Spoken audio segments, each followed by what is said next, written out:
Muchas gracias. Thank you so much. Please. Thank you very much. President Castro, the people of Cuba, thank you so much for the warm welcome that I have received, that my family have received, and that our delegation has received. It is an extraordinary honor to be here today. Before I begin,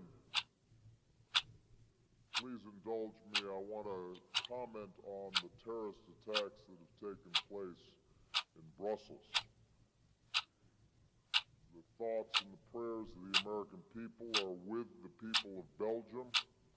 And we stand in solidarity with them in condemning these outrageous attacks against innocent people. We will do whatever is necessary to support our friend and ally Belgium in bringing to justice those who are responsible.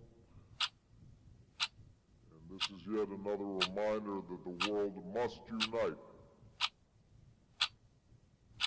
We must be together, regardless of nationality, or race, or faith, in fighting against the scourge of terrorism.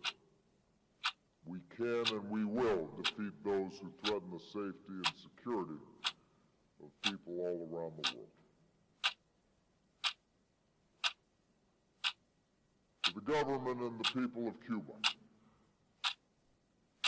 I want to thank you for the kindness that you've shown to me and Michelle, Malia, Sasha, my mother-in-law, Marion. Cultivo una rosa blanca. In his famous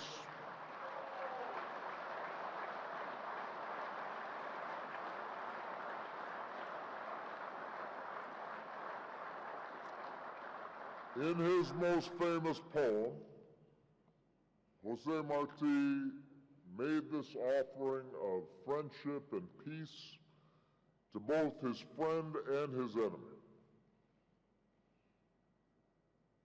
Today, as the President of the United States of America, I offer the Cuban people el saludo de paz.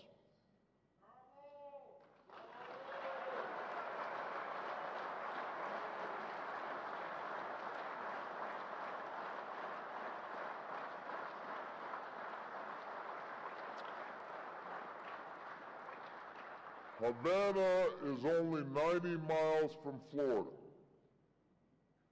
but to get here we had to travel a great distance, over barriers of history and ideology, barriers of pain and separation. The blue waters beneath Air Force One once carried American battleships to this island, to liberate, but also to exert control over Cuba. Those waters also carried generations of Cuban revolutionaries to the United States, where they built support for their cause.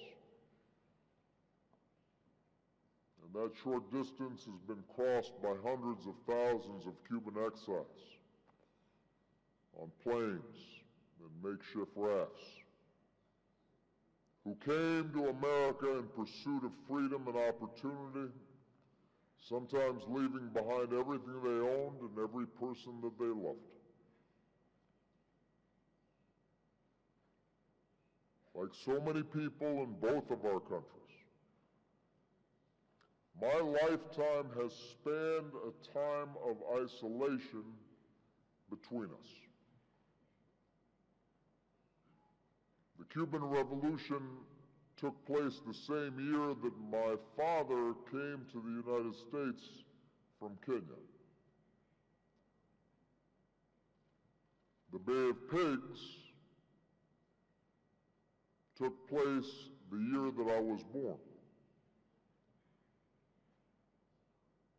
The next year, the entire world held its breath, watching our two countries as humanity came as close as we ever have to the horror of nuclear war. As the decades rolled by, our government settled into a seemingly endless confrontation, fighting battles through proxies. In a world that remade itself time and again, one constant was the conflict between the United States and Cuba.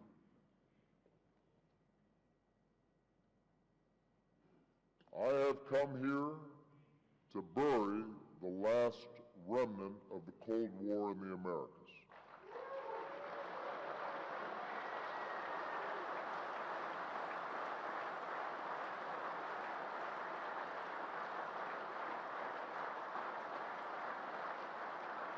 I have come here to extend the hand of friendship to the Cuban people.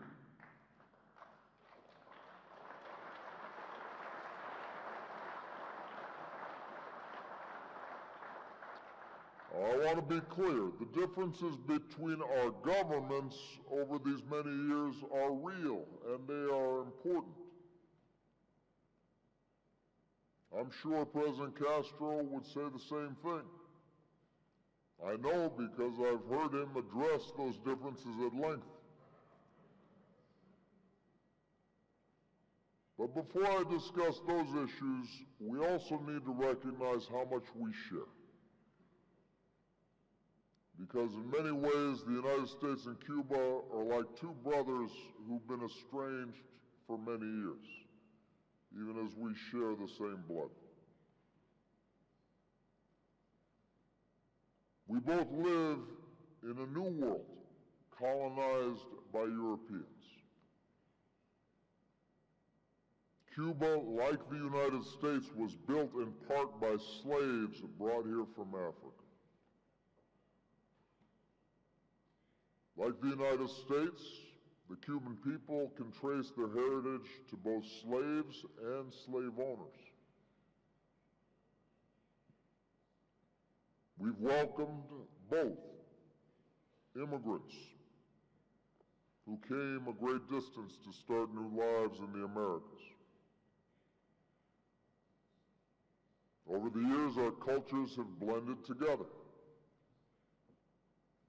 Dr. Carlos Finlay's work in Cuba paved the way for generations of doctors, including Walter Reed, who drew on Dr. Finlay's work to help combat yellow fever.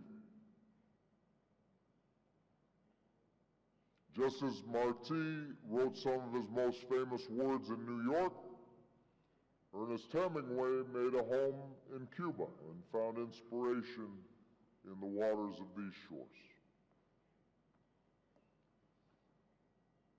We share a national pastime, La Pelota. And later today, our players will compete on the same Havana field that Jackie Robinson played on before he made his major league debut.